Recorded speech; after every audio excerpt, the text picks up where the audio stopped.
After putting an injury-ridden season behind him last year, tennis great Rafael Nadal flew out of the traps by becoming the most successful Grand Slam player of all time with victory at the Australian Open in January. Then, when another win followed in Mexico 1 month later, it seemed as if the Spaniard was back to his old, unstoppable self. His next event came at Indian Wells, and after he reached yet another final, the question of who can stop the 35-year-old was beginning to be asked. The one man who did stand in his way, and end his scintillating run, was American Taylor Fritz, as he saw off Nadal in straight sets to bring to an end his 2022 dominance.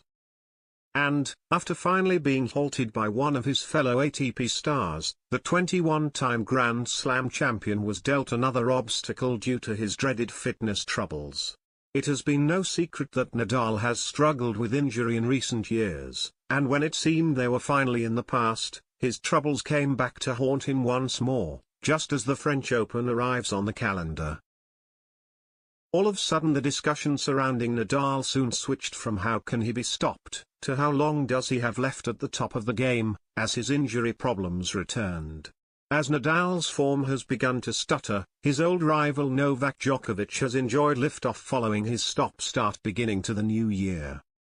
As well as Djokovic, the presence of Nadal's Spanish prodigy Carlos Alcaraz means bouncing back at Roland Garros will prove even tougher, with the young teenager taking the unstoppable baton from his fellow Spaniard, following wins at the Miami, Barcelona, and Madrid Open.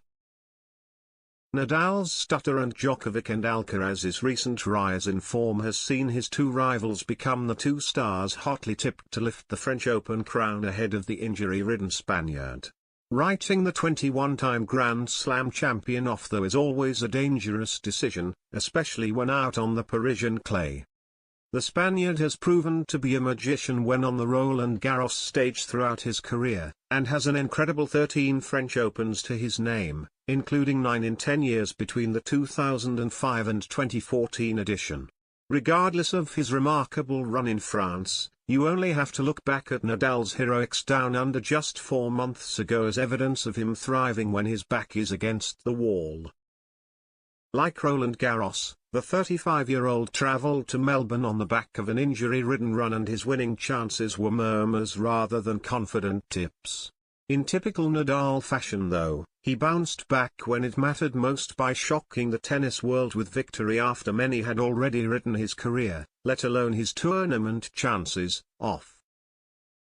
Remarkably, the big event down under is where the Spaniard has enjoyed his least success alongside Wimbledon, having 2 titles to his name, so if he can turn it around in Melbourne, there is no question he can be back to his best in Paris. Yes, his chances seem weaker than they did just 2 or 3 months ago, with the roaring emergence of Djokovic and Alcaraz alongside his fitness troubles. However, if there is one man that cannot be written off, it is undoubtedly the great Nadal, competing on the iconic Roland Garros clay, an arena he has more than made his own.